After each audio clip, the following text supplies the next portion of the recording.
Welcome everybody to this month's Media Justice Salon hosted by the Media Action Grassroots Network, also known as Magnet.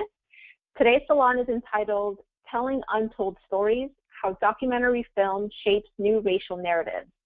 My name is Angela and I'm the membership organizer here for Magnet, which is a project of the Center for Media Justice. Magnet represents nearly 100 organizations from all around the country. Together, we are working to advance a people-centered media justice agenda.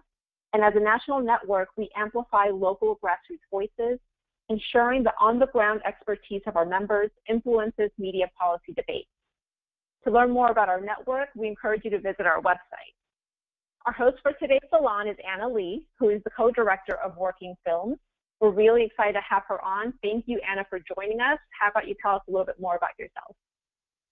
Yeah, thanks so much, Angela. I appreciate you having me to host. So my name's Anna Lee, and I co-direct Working Films, where I've worked for the last 11 years. We're a national nonprofit that uses documentary media to support organizing for social justice and environmental protection. And in all of our work, we focus on advancing racial equity and justice. We work with filmmakers, and we tie the distribution of their films to on-the-ground movements for change. And on the flip side, we work with movement leaders, nonprofits, activists to really find ways to utilize documentaries so that they can shift public consciousness, raise a profile of timely issues, and ultimately build the base of support. So thank you again for having me. Of course, yes. Thank you so much, Anna. And before we begin, we just want to share a few logistics about the webinar with the folks who are listening in. We will be recording today's call, so we'll make sure to share that back out with everyone on a later date. We do highly encourage you to join us during a Twitter conversation happening right now. You can use #MediaJustice and follow along. And we ask that folks hold questions and comments till the very end of our conversation. But all of you should have a control panel in front of you where you can actually submit your questions in advance in the questions box, and we'll make sure to open it up to the audience towards the end. So let's get into the wonderful faces you all are seeing right now, our amazing guests who are going to help us explore the power of film for our social justice fight. I want to share a little bit about each of them, and then we'll start the salon. So our first guest is Tilane Jones, who is the executive director of ARRAY, a film distribution collaborative focused on filmmakers of color and women.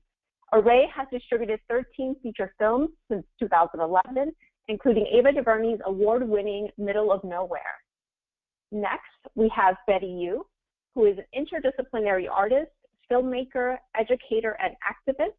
She is a co-founder of the Chinatown Art Brigade, a cultural collective telling stories of Chinatown tenants fighting gentrification, and her documentary Resilience, about her garment worker mother fighting against sweatshop conditions, screened at national and international film festivals, including the Margaret Mead Film and Video Festival. Along with serving on the board of Working Films, Betty previously worked at C&J, so we're really excited to have her on with us today. And then finally, we have Milena Velis, who is the media production director at Media Mobilizing Project, a Magnet member based out of Philly. Milena trains and supports MMP's movement media makers and coordinates the production of MMP's news reports and documentary projects, which focus on telling the untold stories of everyday people building a movement for our human rights. So thank you all so much for joining us. Our attendees are very excited to hear from you, and I'll pass it back to Anna. Thanks, Angela. And yeah, it's really a pleasure to have all of our panelists on this webinar. But before we jump to some questions for them, I wanted to share a little background for today's call and really reflect on why it's timely and important.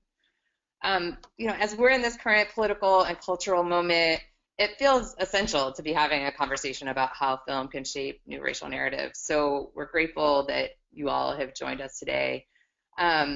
And as you take a look at the quote that's up on your screen, you might look at that and think, we could spend a whole hour probably discussing that quote. But whether you think art is a mirror, a hammer, or both, I'm sure we don't have to convince you of the power of a well-crafted film to shift perceptions or uncover new ideas. And I know that over the course of my career at working films, I've seen this time and time again, and I'm sure you've experienced it as well. Ava DuVernay's recent documentary, 13th, is really a prime example of the power of film. It dismantles the popular belief that slavery ended with the adoption of the 13th Amendment, and through the voices of experts and impacted communities, really reveals how the condition of slavery for African Americans shifted from shackles to handcuffs. And in that film, we see the power to expose untold truths and place new storytellers at the center of shaping our understanding of the world we live in. So today at this salon, telling stories, we're really going to go deeper into the role of documentaries in building new narratives and how they can support our movements for racial equity. So we're going to discuss approaches to the creative process, to distribution, and to organizing that turns documentaries into powerful tools for change. So we invite you to listen to our invited guests, and then you'll have a chance to throw in your thoughts and questions at the end.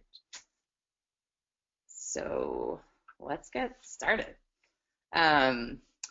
So we have kind of four sets of questions, and so we're going to jump right into the first.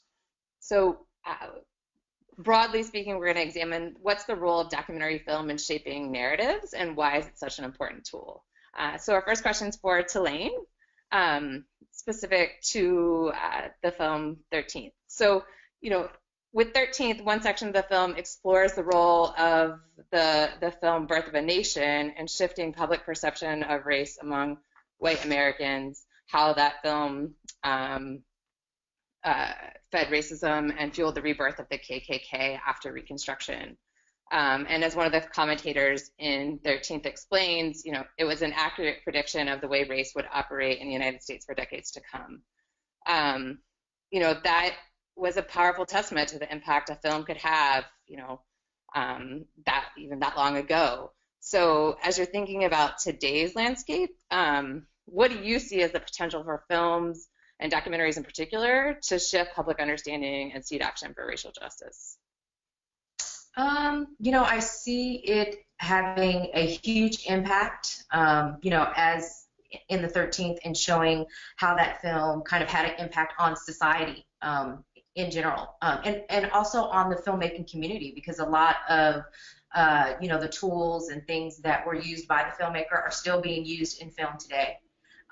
So, as far as documentaries are concerned and kind of how it's going to impact the landscape, I think that there was a lot of media out there for this campaign and for the presidency, and I think, telling our truths are really important, because a lot of the things that we kind of saw in the media, a lot of the things that may have persuaded people to choose one candidate over the other wasn't truth.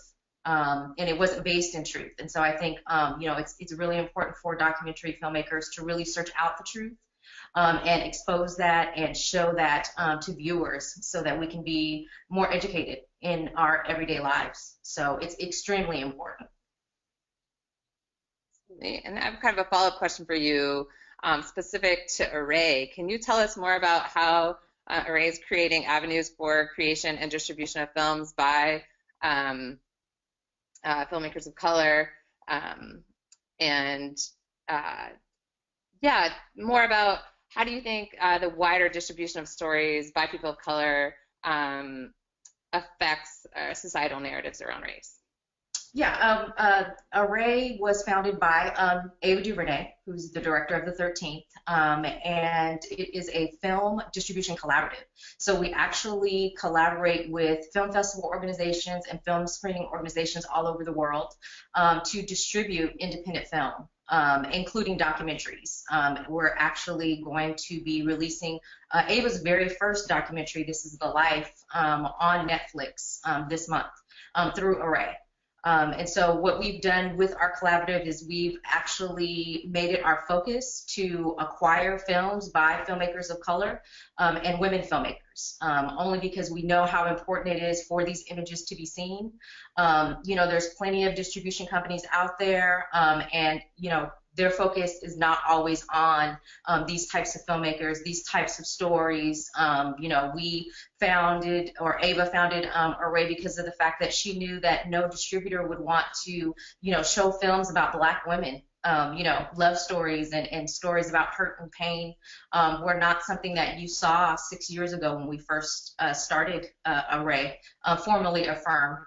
And so we knew how important it was for us to create this distribution platform to, you know, seek out these films because they are there. It's just that they don't have a platform. And so through Array, we've chosen to distribute films that are kind of the gamut of the people that are on what is considered the fringes that you don't normally see through the studio system or in your local theater. And so we've given them an outlet, and in doing so, we've also partnered with these organizations who, outside of their, you know, normal festival run or normal screening run, can actually take these films and have them available to the community. Great. Yeah, I'm such a fan and admirer of your work, so I appreciate you telling folks more about how it started and the wide reach that you're having, so thanks. Betty, our next question's for you. Can you talk to us about what you see, how do you see the role of documentary film as a vehicle to elevate untold stories? And really, how can nonfiction film shift the mainstream narrative? Great. I have to apologize. There's some weird drilling happening around me, so you might hear that. And there's nothing I can do about it because it's outside of my apartment box that I'm living in, so apologies. Hopefully that will stop. Thanks for inviting me. Good to see everyone. I will talk about that. I just want to actually add to sort of the opening of quotes. One quote, I know we're all sort of feeling it in the last couple of weeks, but one quote that I found really inspiring was actually a quote that Toni Morrison gave, or an interview she gave after Bush was elected. And I'm just going to read it really quickly. It says, "This is precisely the time when artists go to work. There is no time for despair, no place for self-pity, no need for silence, no room for fear. We speak, we write, we do language. That is how civilizations heal." I know the world is bruised and bleeding, and through it, it is important not to ignore its pain. It is also critical to refuse to succumb to its malevolence. Like failure, chaos contains information that could lead to knowledge, even wisdom, like art.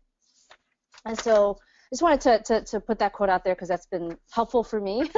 And just thinking about our role as filmmakers, as artists, as cultural workers, as activists, and in doing this work. And obviously, me as a filmmaker and artist, I'm a communicator, right? I mean, that's sort of the lens I sort of see that it's a heavy burden, but it's also a privilege to be able to be an artist and a documentary filmmaker and someone who is helping to craft messages to sort of really, put it out there to the mainstream, or even if it's a niche audience that you're trying to reach, to move them to action, or a wide audience. But we know this, right, that the power of documentary films to really move hearts and minds is really, really very powerful, and it makes issues very palpable for folks. And so obviously the most popular film, right, is Fahrenheit 9/11, obviously by Michael Moore, and exposing the Bush administration. I guess more timely is the film Incident at Ogalla, which is about Leonard Peltier and the rise of the American Indian movement, and that was made in '92. And then the last two films I referenced that have been really powerful for me and in general, right, in exposing and putting a human face on these issues of the day is one is Five Broken Cameras, that was made in 2012, and that was a Palestinian man who was documenting the destruction of his of Palestine, of his land around him, Israeli settlers destroying olive trees and literally coming in with bulldozers to bulldoze their homes. And then Finally Trapped, which is about abortion rights, right? Very timely, and it's talks about, right, the impact of lack of the services, especially in the South, and how it particularly impacts low-income African-American women who need access to these services, and very timely, again, given the situation we're in right now. But I just want to say that in terms of the documentary film, and my own perspective, is that, and I'll just say, this is not across the board, right, particularly for films about issues where you're putting a human face on the issue, it's not really even the film itself that gets made. What happens before and what happens after is really key to me. So how are we actually, myself and the team that you're working with, how are you cultivating those relationships of trust beforehand, before you even shoot, before you even turn on the camera? Do they trust you? Are they trusting you to authentically tell their story? And then after that, what happens after that? How is the film being distributed? How are you already partnering with groups to get the film out there?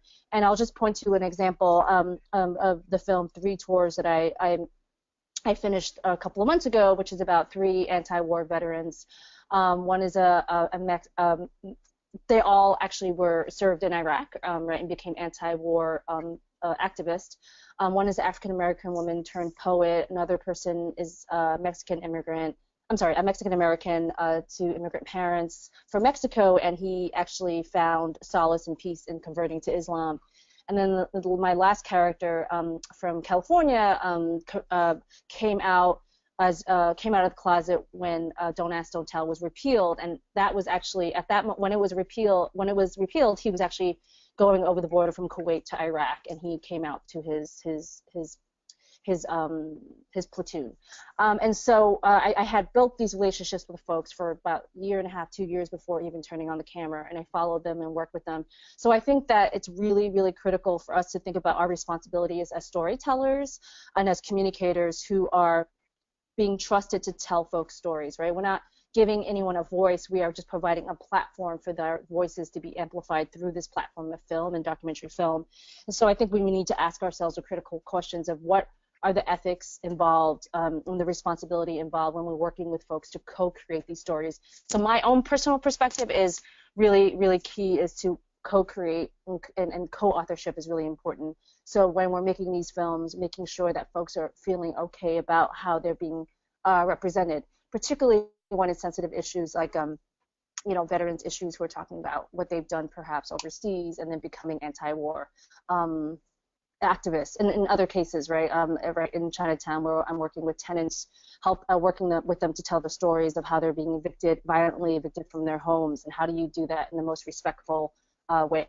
So I think before, after, and production, all those stages have to really be considered when we're talking about the film, and that also dictates how powerful the film is, because that's going to come across. Great, thanks so much, Betty. And you've actually provided us a great kind of segue to our next set of questions, which are really about using documentary film as a tool for advocacy. And so, as you point out, doing that from the beginning, from both how you interact with your subjects and how you begin to think about who may use your film and in particular who your audience is, all the way through to when it's completed, and you begin to put those plans into action. It's so critical to do that, across the whole spectrum of the life of a film. So, want to get into that a little more specifically with Tilane and Milena. And we're going to go back to Tilane. I don't know if we mentioned this at the beginning, but she actually has to leave us about 3:30 Eastern time. So I have a couple more questions for her before she jumps off. So Tilane, next question is about both the films 13th and Middle of Nowhere. Have been really praised by folks who are fighting mass incarceration, have been used in unique ways as tools for change. So we're just hoping you could share some examples of how those films have successfully been integrated with advocacy and social change work. Yeah, well, in 2013, when we released the film Middle of Nowhere, which is actually a feature film, a drama that is about a wife who is kind of dealing with her situation while her husband is incarcerated. It's a story that we don't normally get to see Usually it's a story about the person who's incarcerated and not really about the family, and kind of how they have their own types of prisons, outside of, their incarcerated loved one. Whether that be, just the journey in visiting them, and everything that it takes to do that. And specifically what we did with Middle of Nowhere is we worked with, in a campaign called a campaign for prison phone justice. Which is one of the ways that people that are incarcerated are able to actually touch base with their families and kind of feel a connection to the outside world. The rates are egregious in the amount of money that it takes, for one person to make a phone call to a loved one in prison. It's like $18 for 15 minutes. So the film was used as part of that campaign, and it was a campaign that was a 10-year-long campaign, and fortunately in 2013, at the end of the campaign, where they were able to use the film to kind of let people see, how people function outside of the prison system, and they were able to actually get some new rules passed, so that the prison, they had reforms, and so the prison phone rates were actually lowered. So that was how we used Middle of Nowhere. As far as the 13th, we've been doing a series of educational screenings that have been on college campuses. A lot of organizations have used the film, including Media Action, to do community conversations around prison reform. So we're kind of right in the midst of the 13th, and it being distributed on Netflix. So, we'll see, how change happens, hopefully within the next year to 4 years, with the new presidency coming along, and hopefully the 13th can help, kind of with the prison industrial system, and kind of, making sure that this privatized system is no longer private, because people are making millions and billions of dollars off of it. And we'll see how the 13th can help in making reform and change. We're looking forward to seeing that, actually. Yeah, I mean, it's so powerful and so timely. So we will all look forward to hearing more about, the continued work with it. Yeah. Thanks. So, Milena, I'm going to hear from you and have you tell us more about Media Mobilizing's approach and methodology for using film to advance organizing. All right. Hi, everybody. My name is Milena, and thank you again for having me on the call. And like other folks were saying, this is a ever more important conversation to be having in our times right now. So I'm going to talk a little bit about our organization and some of the films that we've produced. So we're a Philly-based organization, and Media Mobilizing Project works at the intersection of media and organizing. We say on our shirts and on our tagline that movements begin with the telling of untold stories. And yeah, so like folks have been saying, right, media is a crucial tool.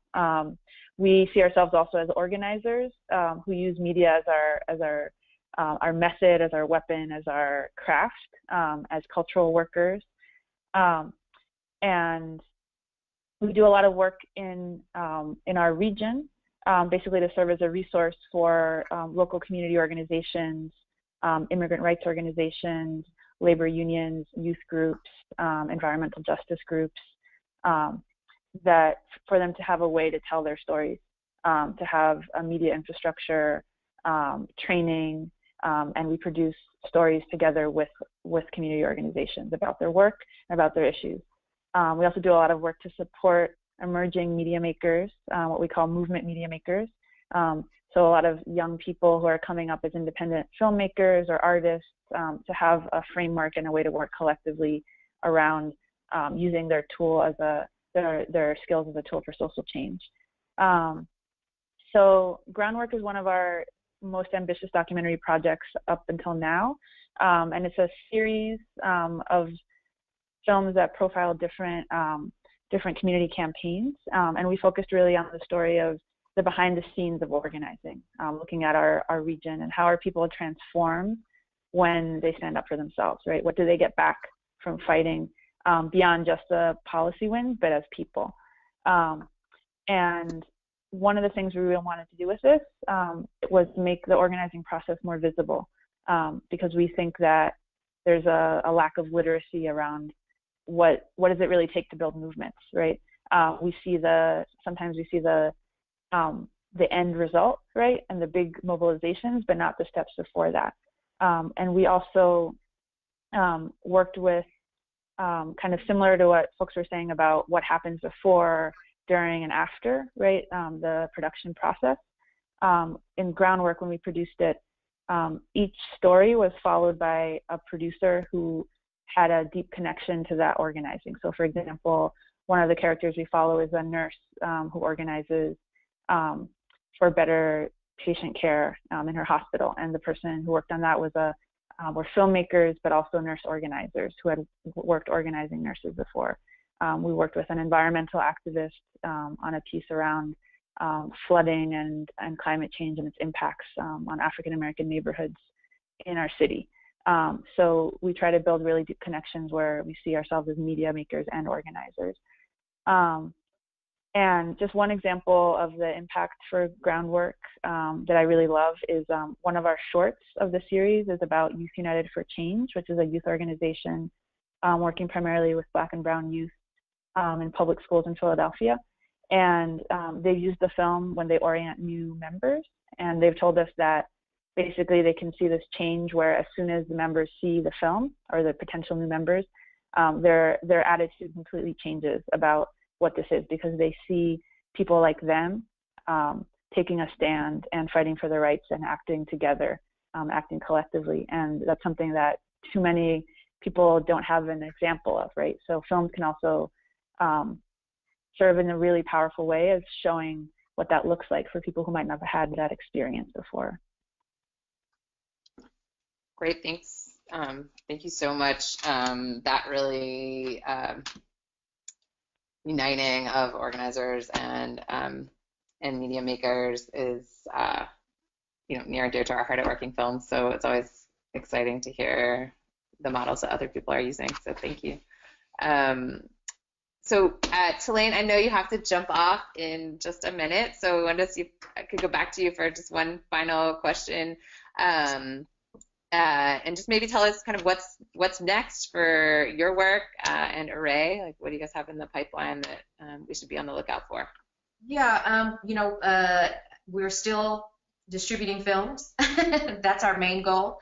As Milena said, I think that, through our distribution collaborative, we've also found a way to organize and kind of bring together organizations around the country, around the world, around film.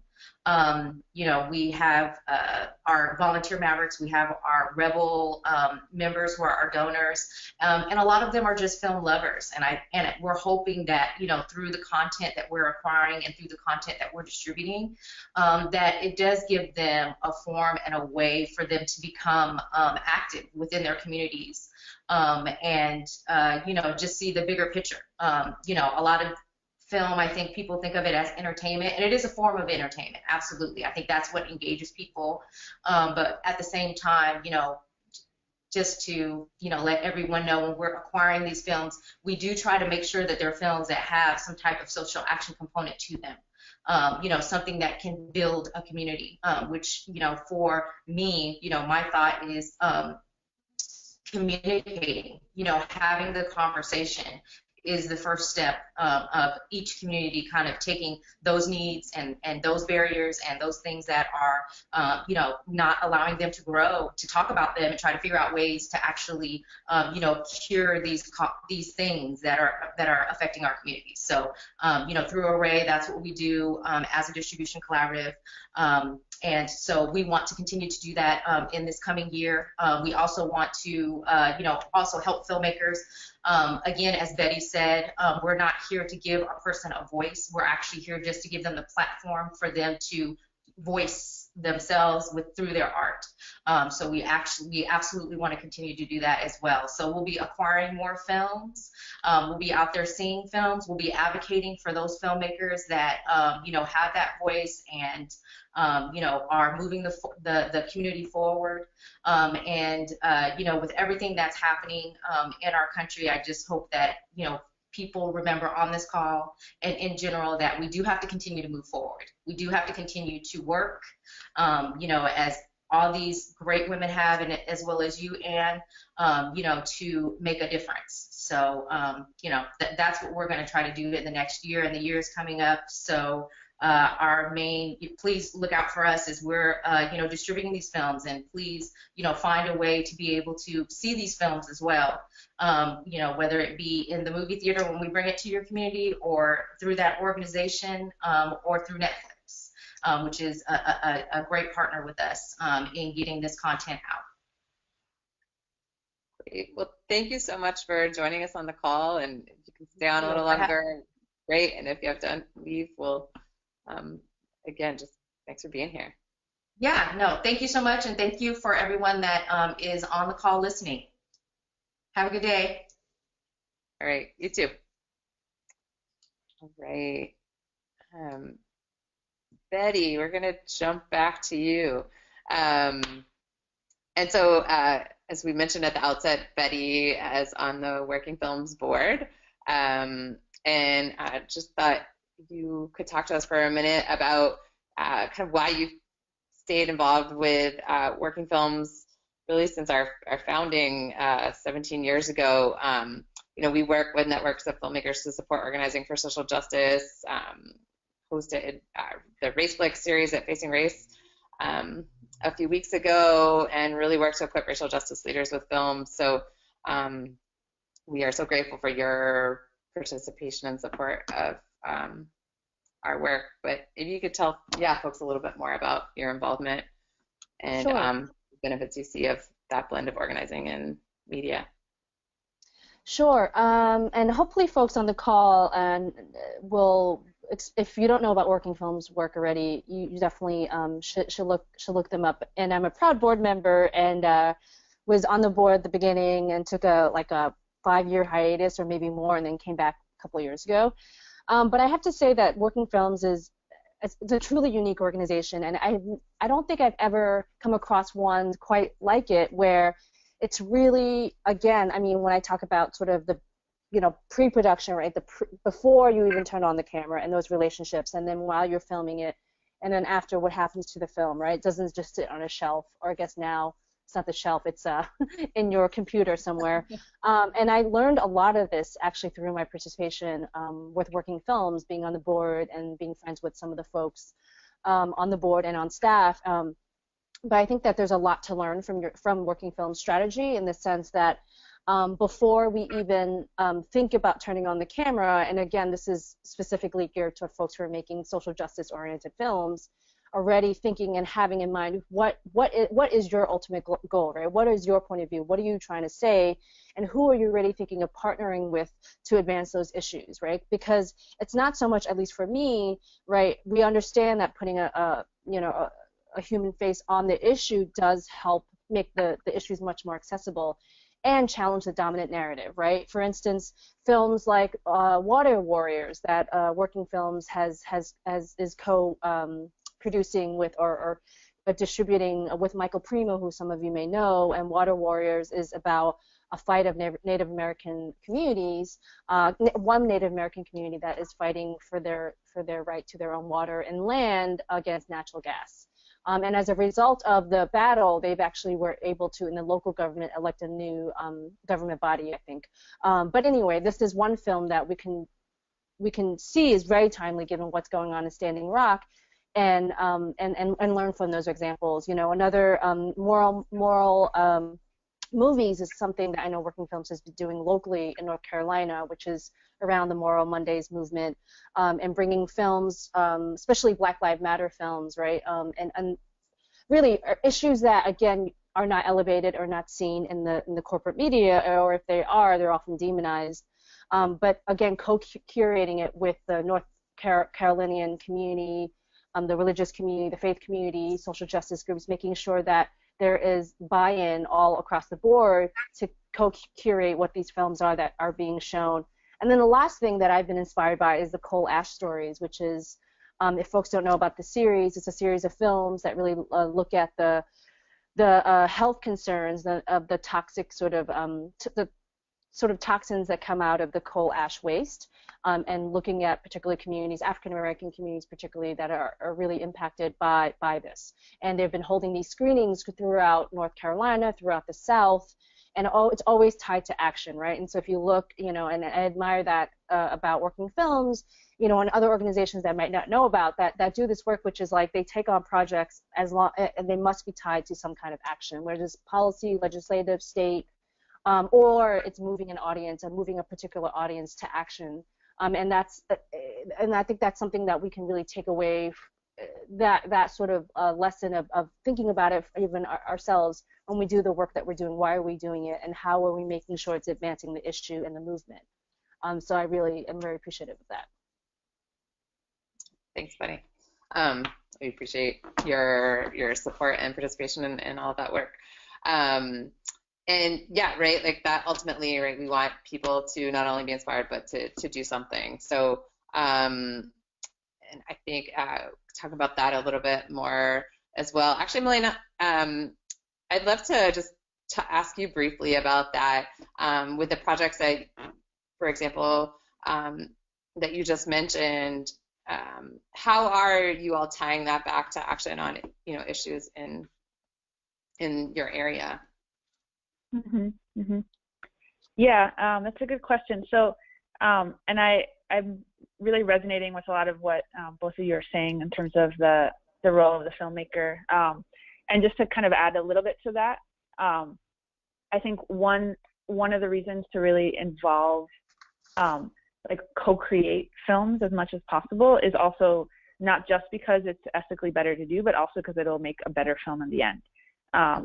And that we work with a lot of communities where there's an incredible amount of expertise of how to tell the story, when people are already doing campaigns or they know their issue better than anyone else. And sometimes as the filmmaker, we have our own preconceptions. So when we can actually do that together, it makes a better product in the end. And in terms of groundwork, one of the decisions we made was we made a longer kind of feature-length piece that ties together all these different stories about different campaigns and organizing in the city. But we also made a short about each organization because we wanted to both be able to tell a story that was kind of broader about organizing and personal transformation, but also have something where we could provide something that was a useful tool to each organization to be able to talk about their work, which each one has its own considerations. So, for example, we work with this group, the small neighborhood association in Southwest Philadelphia that's facing chronic flooding, and they're organizing mostly elderly African American residents and trying to figure out, how to attack climate change from the point of view of their neighborhood, right? So for them, having a tool to just show what they do to people has been really useful. And so some of the films that we do, some of the action is just to have a promotional tool, right? In other cases, we do more of like an educational screenings with wider audiences. So with Groundwork, we're doing distribution with like educational distribution with young people and in universities, and trying to be kind of a way for people who want to get involved with what's going on in organizing in Philadelphia, right? To have a window into that. So yeah, there's a lot of different aspects of that. And one of the kind of sayings that we have also is that communication strategy has to come from organizing strategy. So when we're talking about how, and it's kind of similar to what folks were already saying, right? When we're talking about what films are we making, right? If we're making films about social justice, it's really important to also understand what's the strategy of the campaign or organization or sector or issue or community that you're working with, right? What are they trying to achieve, and what are the things that are their priorities, right? And to make that also something that is very deeply embedded in the storytelling as well. Great, and honestly, that's a perfect segue to my next question, which is really about role of the filmmaker. And that's probably like pre-answered my first question there, which is really as you're thinking about the role of the filmmaker, what sort of questions do you all think you should be thinking about when you're holding the camera, interviewing and recording? And that, what you just said, seems to be one piece of that puzzle, but do you guys have other thoughts on what you think people should be keeping in mind as they're starting production? And Betty, I don't know if you want to jump in. Okay. Well, either way. Yeah, I was going to riff off of what Milena was saying anyway. And I fail to acknowledge MMP's work. I mean, not only do they make films, but they do actual underground organizing on so many issues. So they're kind of amazing that they do all of it. So beyond just the filmmaking part. But I would say the top 3 things that I can think of in terms of, and this is stuff that I ask myself constantly. One, I think, is just really basic, like, am I the right person to tell this story? And I say that because oftentimes we all, I think, agree on this call that there are people who are not, my personal belief is that even if you're not from the community, so if you don't look like the people in that community, so oftentimes, I mean, we could get into a larger discussion about who often has access to funds or to applying for funds to make films about people of color or immigrants or issues that are not their own. We can get into a long sort of conversation around that, around funding and the inequity of funding. And oftentimes it's white filmmakers, not always, right? But people not from the community making films about them. But there are exceptions, right? There are cases where people have built those relationships. There's trust.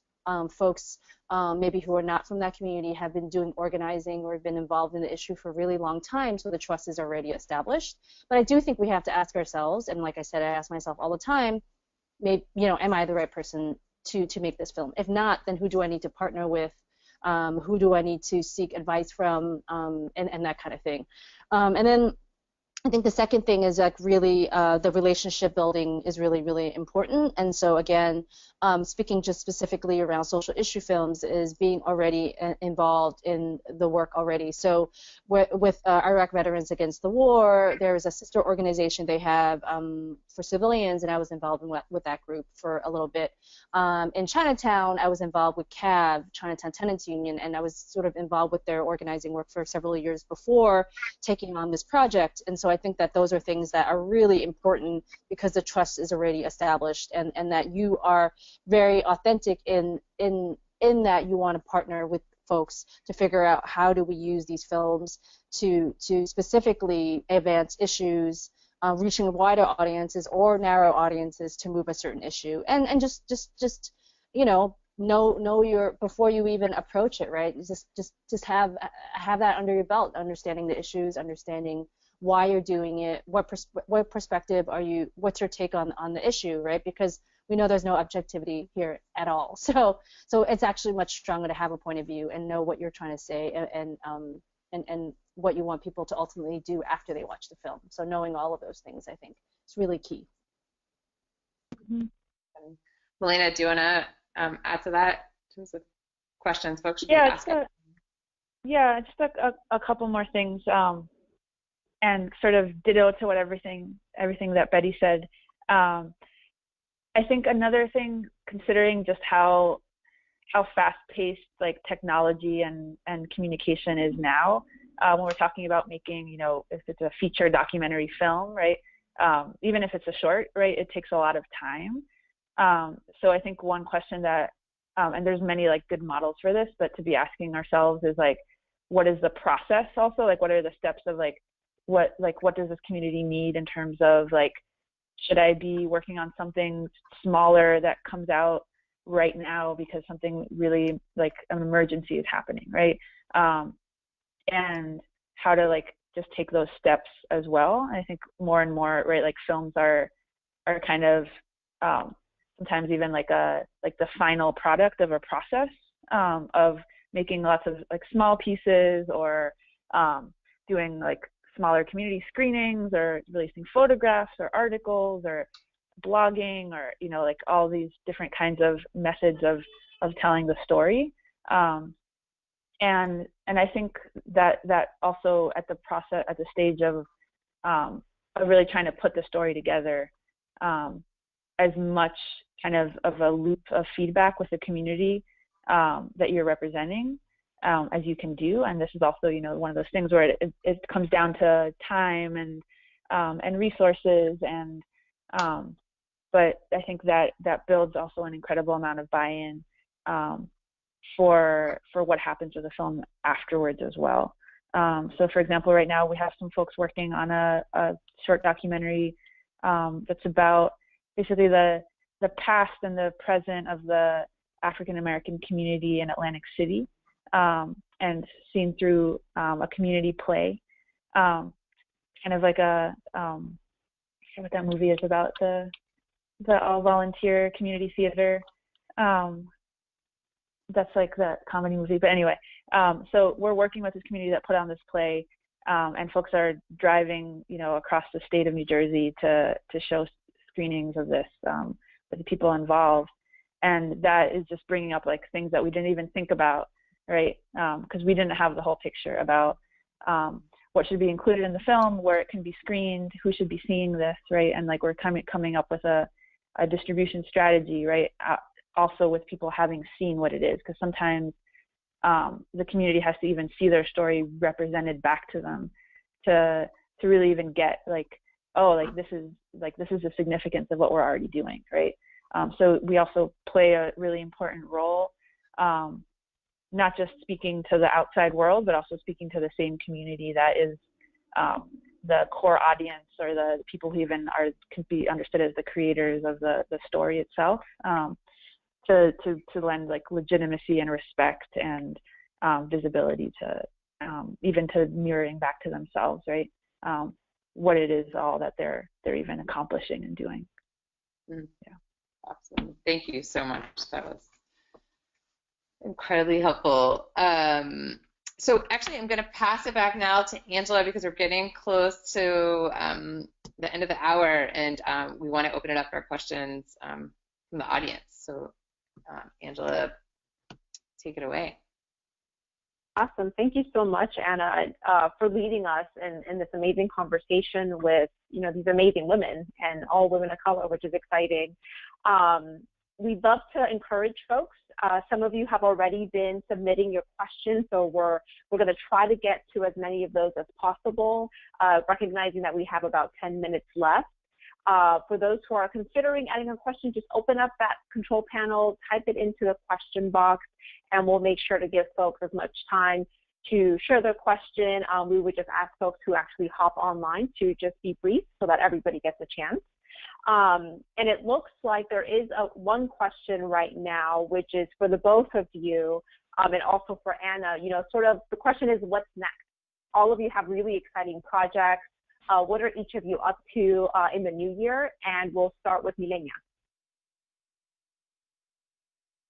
Okay, so what's next? That's a question that everyone's asking themselves in a whole new way right now, I think.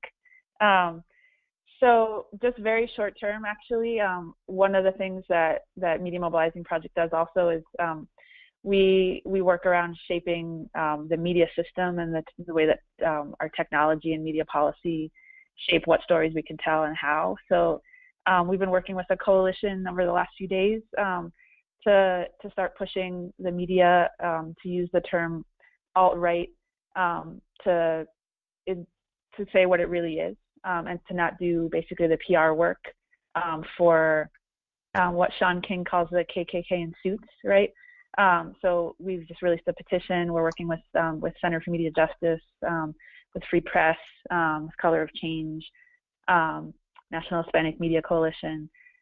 So we've been also, like lots of other folks, trying to figure out, right, what's our role as people who are monitoring the media, as storytellers who understand the importance of, you know, how stories are framed, what words are used, right, in shaping who gets to be in power, and, you know, whose interests get represented at the highest levels of government. So we're really trying to look at that. And yeah, we're also doubling down locally, talking about doing more trainings and media strategy for our local community.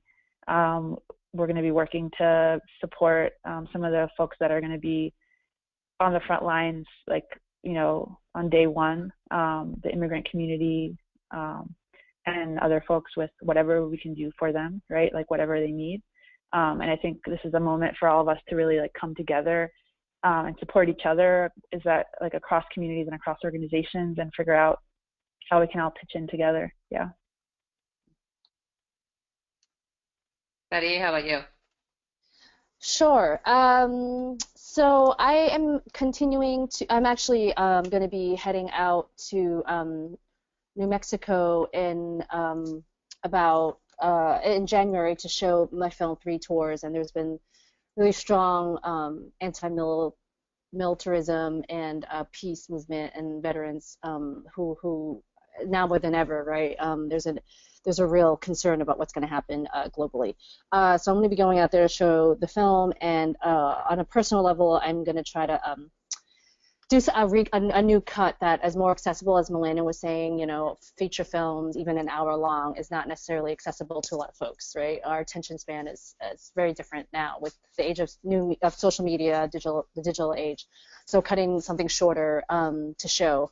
But then the other few things is I'm continuing to do the work with Chinatown Art Brigade, and we are specifically going to be holding the galleries accountable in Chinatown. There are over 100 of them, and they're main gentrifying force. There have been a main gentrifying force in Chinatown, and similar to what Boyle Heights has been doing, we've been in touch with them and out in LA and the work that they're doing around that. And so doing some cultural work around that. And then finally, 2 projects I'm working on this year are anti-gentrification focused. So one is in Sunset Park, working with folks in Sunset Park and groups in Sunset Park to tell their anti-gentrification stories. And the other one is actually working with local folks in Charlotte, North Carolina.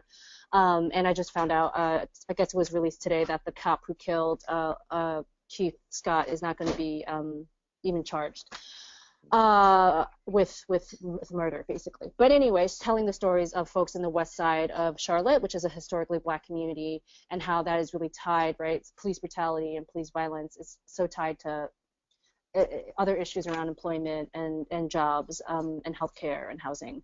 And so it's about a community that's been facing tremendous gentrification, acceleration of gentrification in Charlotte for the last couple of years. And so tying some of those issues together.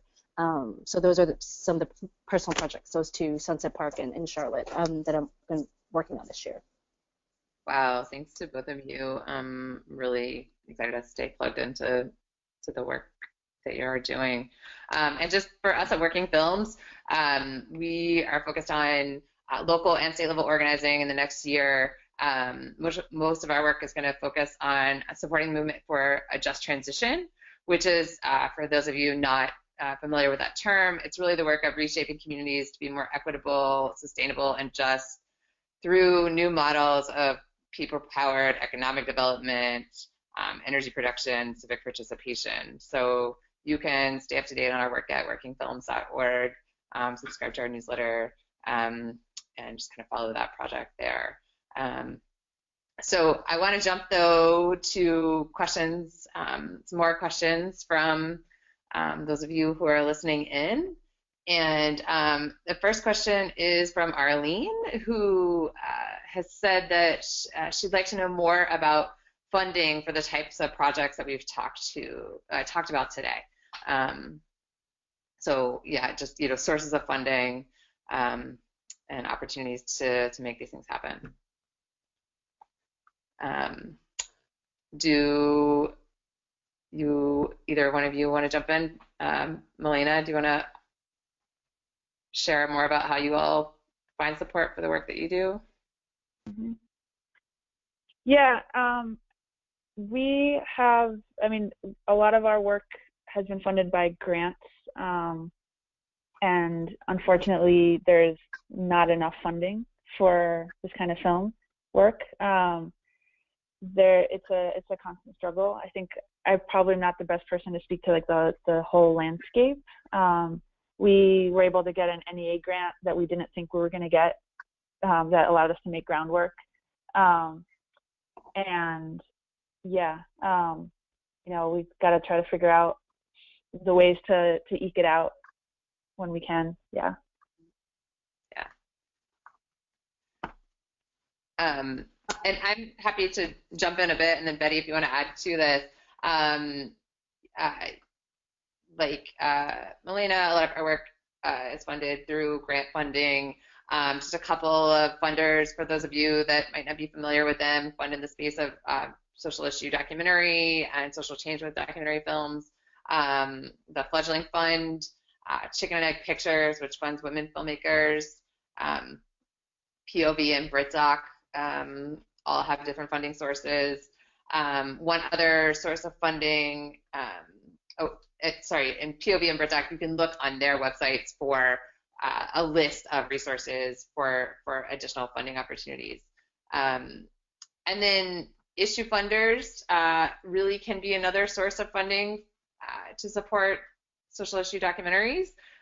So not necessarily people who only fund film, but people who are funding on the issues that your film is about. And some of those people may have experience in funding film projects, and for some people that may be new. But I think more and more we're seeing issue filmmakers or issue focused foundations support documentary film. And then also Firelight Media is another great resource for technical support and pathways to funding. So, and that's specifically for filmmakers of color. Yeah, I would say, ditto to what everyone said. It's really tough times now, especially with the change in administration. The National Endowment of the Arts is going to completely change their take on funding, right? Like under the Bush administration, very similar. We saw severe cuts to organizations, arts organizations, filmmakers from these government agencies. So that's going to change a lot, and we should anticipate that. And I know that groups on the ground, whether they're cultural arts groups or just social justice groups, are already talking about how do we sustain ourselves, right? And not necessarily just rely on each other and just private philanthropy. But what are the other ways that we can be self-sufficient, especially in these really, really rough times coming ahead? But I will say that the partnership with the group CAV in Chinatown has been really amazing, because we've actually applied for a lot of joint funding for the anti-gentrification work, so that talking about not just the art and culture and media project on its own, but how it's actually just a part of a larger organizing strategy, particularly in Chinatown, trying to pass a rezoning plan that's a people's rezoning plan that would protect Chinatown small businesses. So anyway, that has been a very fruitful, we didn't know how much attention we would actually get through this project, but we were recently a Blade of Grass. Blade of Grass is a socially engaged fellowship program, and we were fellows. And then CAV actually was able to secure money for the organizing work, and we're able to sort of feed it off, sort of share that money. And we did our own fundraising efforts as well. But I just would say that that's really important to just rely when you're working on issue-based films to use each other as you're actually much stronger when you're fortified and you have a united front in approaching funders, because clearly you have a distribution strategy already. You're partnering with folks already around this work, and so and then my other projects either aren't funded, and I'm just like robbing Peter to pay Paul kind of thing, like you're just trying to figure it out. But some of the projects that are coming up are just small grants that I've been able to get. But I would say that right now we need to find other streams of funding our work, because it's going to be rough. So, yeah. Thank you. So we have one last question that we're actually going to bring on Ariel, who's going to come on to ask you guys the question. Yeah. Hi, thank you. Okay, hi, ladies, thank you. This is fantastic, and the timing just couldn't be better. I have a lot of allies and also some filmmakers that I'm going to be sharing this information with. It's just, it's very inspiring, and maybe one of the pushes I need to get me going. But my question essentially is this. I'm 48 years old. I am a nonprofit and political consultant working in Albuquerque, New Mexico. I work all over the state. I've done some work outside of New Mexico as well. I've been an advocate my whole life. Pretty much all the issues heavily in immigrant rights. Now I'm very deeply embedded in environment and food work. And so I'm constantly promoting youth engagement and activism, and would really like to work more intergenerationally. But for somebody my age who has always wanted to make documentary film, it's very hard to find programming that either makes me feel welcome or at least is built for me. In other words, those of us who already have amazing stories, I frankly have people around New Mexico I've already talked to who are organizers about being in on a film. But to know how to get started and to, I think, learn some basic skills and also to have the technical connections, you know, is a little daunting. So could you just speak to that? I guess it's, you know, I do know some local filmmakers that finally that I think I'm going to be able to learn some stuff from, but in terms of connecting into the network of activist filmmakers, which I think are my people, you know, what opportunities are there for somebody my age to, how do I go about that? Thanks.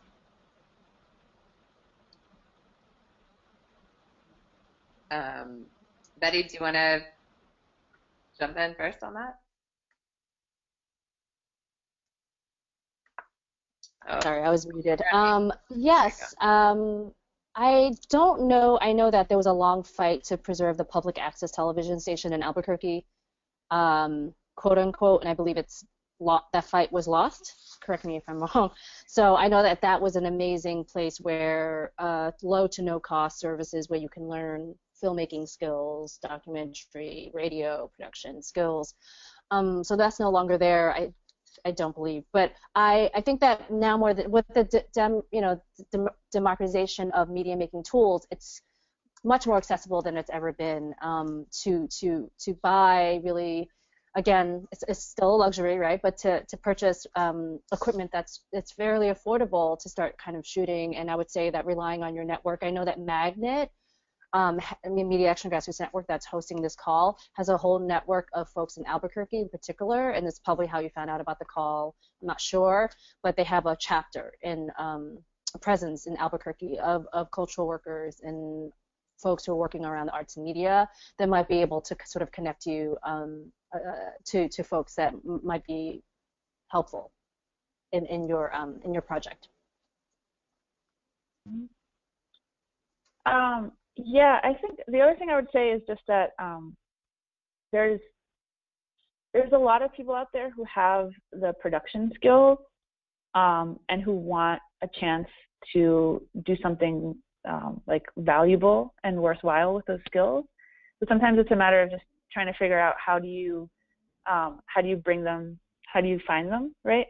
So I think the local Magnet chapter could be a really good place to look, but also that as an organizer, right, like, you know how to organize people, right? So like organizing filmmakers is the same thing, right? And if you can find some people with the hard skills who have their head in the right place, right, and who wanna really do it, like, they can be the people who are doing the camera work, and you can be the person who's like making sure that that the politics are right and that the right relationships are made, right? When we started our Media Fellows program, like, one of the reasons we kind of made like a training program and made like an open call for people to apply, and one of the reasons we did that was we wanted to see like who was around that we didn't know, right? And we met some amazing people that like we didn't even know were in our city, who are now like core members of MMP through that. So sometimes just doing that kind of call to organize some people is a way to do it.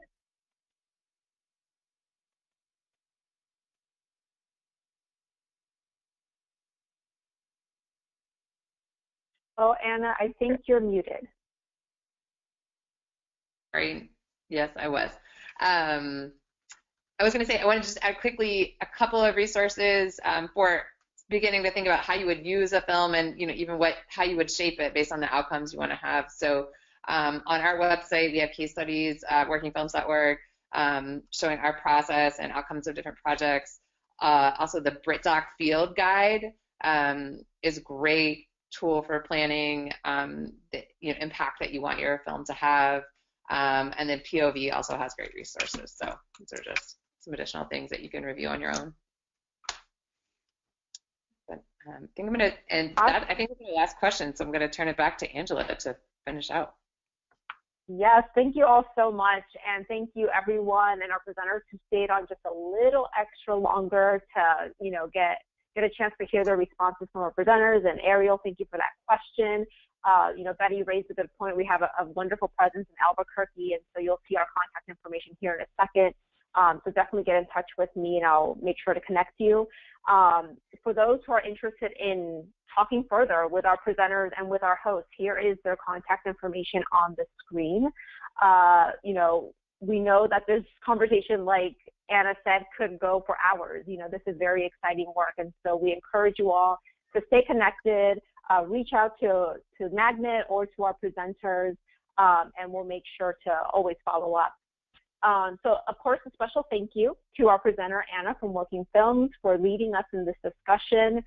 Folks have been asking if there will be a recording. There will be. We'll share that with you. If you RSVP'd, we have your contact info, so we'll share that. And we will also make sure to pass along all of the great resources and tools and websites that folks mentioned on the call today. We will pass that along. We will ask that when you log off, you will see a window pop up that's a very short survey just asking you to evaluate today's webinar. Please take a minute to fill it out. We always value your feedback and are always interested in hearing how we can improve our salons in the future. On the screen, you'll see my contact info for those who want to get in touch to learn more about either what we talked about today or to learn to see how you can connect your organization to our network. We are always looking to collaborate and partner with more organizations, so definitely check us out. And just one last reminder, we will be having another learning opportunity coming up in December. On December 14th at 12 p.m. Eastern, we will do a webinar on digital security for activists.